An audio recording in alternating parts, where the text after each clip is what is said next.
Welcome to Defeat Your Cravings, hosted by Dr. Glenn Livingston, PhD. Glenn has held his doctorate in psychology for more than 30 years and is also a former multi-million-dollar consultant to the big food industry and uses his experience to help you defeat your cravings. This show will help you to focus on dramatically reducing cravings and leave the diet mentality behind, so you can more easily and effortlessly achieve your health, fitness, and body composition goals. Please remember, no doctor-patient relationship is created via this show, and you are responsible for confirming any changes to your diet, health, or psychological routines with an appropriately licensed professional before implementing them. Now, before we get started, if you haven't yet downloaded the free smartphone app to access dozens of these recordings all in one place, as well as to avail yourself of a confidential community for support, motivation, and assistance, please visit the podcast link on defeatyourcravings.com as soon as possible. And now, here's your host, Dr. Glenn Livingston. Hey, it's the very good Dr. Glenn Livingston with defeatyourcravings.com, and I'm here with Howie Jacobson of AskHowie.com. Howie. I've got something that Seneca said I wanted to talk to you about and get your opinions about. Okay. Which was that a man who is a slave to his body is surely not free. A man who's a slave to his body is surely not free. The system that we use with Defeat Your Cravings is a rules-based system. You might set up a rule like I'll never have chocolate during the week again, or will only ever eat bread at a restaurant and no more than 2 servings, or some type of a very clear definition of what healthy eating means to you and how you're going to regulate yourself. And a lot of people object to that, believing that food rules restrict their freedom.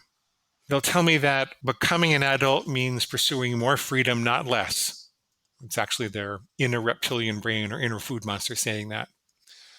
It will carry on and say, it's only when you're a child that you have to do what your parents tell you to, so why voluntarily create rules and boundaries once you're a grown-up? But I think this reflects a childlike understanding of freedom. As children, we want to express our whims, impulses, and emotions the moment that we have them and feel frustrated or bottled up when we can't. But the rewards of maturity involve recognizing that real freedom requires we take control of these whims, impulses, and emotions and express them in the ways that work out better for us as adults. A child's impulsive expression is adorable, but we don't give them the freedom to drive a car. Until they're better able to direct themselves, their radius of locomotion is very restricted. We don't let them vote until their capacity for reason is more fully developed either. So they must live with the decisions of others, and the vast majority won't earn a serious income until they're much older, and therefore remain financially dependent on their parents and caretakers. In these ways, children are slaves to their impulses and desires. We all recognize this is how it has to be, how it's always been, how it always must be. Any other arrangement would be too dangerous for the health and well-being of the child and our society as a whole. We can't give them a car and let them drive. So too does our freedom expand when we manage our impulses and desires for food and other bodily pleasures, expressing them in particular ways at particular times. If we don't do this, our physical energy becomes very restricted, and instead of directing itself to accomplishment, connection, and other things we value in a society such as ours, it becomes directed towards recovering from overeating and dragging around excess weight. We lose the freedom to choose the clothing we want without concern. We lose a certain amount of mobility and physical zest. We lose the ability to concentrate on the things we value most. We lose digestive ease. And we also lose the ability to be free from worry about disease and disability. As adults, we earn our freedoms by adopting responsibilities. Getting a driver's license requires demonstrated capability to control your impulses on the road. The freedom to live in an apartment or home of your own requires the demonstrated capability to manage your finances. So too is it with the freedoms we seek in our bodies. The freedoms of long-term energy, health, mental peace of mind, and well-being are reserved for those of us who demonstrate the responsibility of self-care, and they're slowly removed by our bodies otherwise. Seneca was right. The man who's a slave to his bodily impulses is surely not free. There exists a fundamental decision everyone must make about whether to be a slave to their inner food monster or be determined to become its master. I know which one I choose. Do you? A man who's a slave to his body is surely not free. What do you think? Mm-hmm. You like that? Good old Seneca. I had no idea his English was so good. That's funny. Do you want to expand on that in any way? A couple of thoughts on that. One is And I can't remember who first made this distinction known to me. So when you talk about freedom, if you grew up in the United States, you kind of have this trope of freedom. We shout it out and no one treads on us. Having moved to Spain, I see people waiting at a crosswalk and the little red man is there. There's no cars coming, but there's like 12 people waiting. When I first got there, I'm like, this is BS. I'm just going to cross the street. These people are sheep. In getting to know them, I'm realizing that they all know that they can cross safely, but there might be a child holding hands with a parent in that group, and they're thinking of that child. And like, I don't want to send the message that the child can just cross the street without following these rules. And I notice Oh, when there isn't a child, they're kind of thinking like, we all agreed on these rules. And so in order to have a good society, we adhere to the rules that we've agreed upon. And they all say, yes, personal freedom is important, but you can take it way too far in a very unexamined way. The distinction that I haven't yet talked about is the difference between the freedom to and the freedom from. And we love the freedom to do things, but very often the things that we do take away our freedom from disease, from worry, from discomfort. That freedom is a lot more nuanced than just, waving a red, white, and blue banner and saying, nobody gets to tell me what to do. that's a wonderful heuristic. I love that. It's a wonderful way to look at the distinction between a childlike freedom and an adult freedom. The older we are, the more we want the freedom from.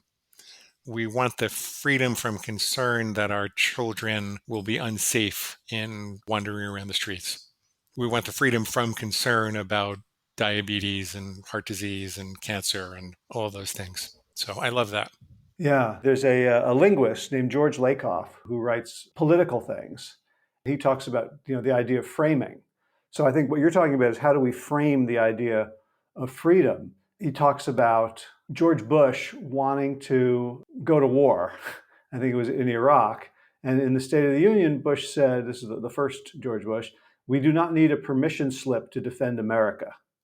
When you think about the permission slip, who needs a permission slip and how demeaning it is? Like in junior high, you need a permission slip to go pee. Right. Really capitalizing on our unconscious associations with constraint. Food marketing very often wants us to feel like, hey, anything you don't have, you've been feminized. Other people are telling you what to do. You're a beta. Like if you think about the portrayal of salad eaters in movies and television, it's almost never good.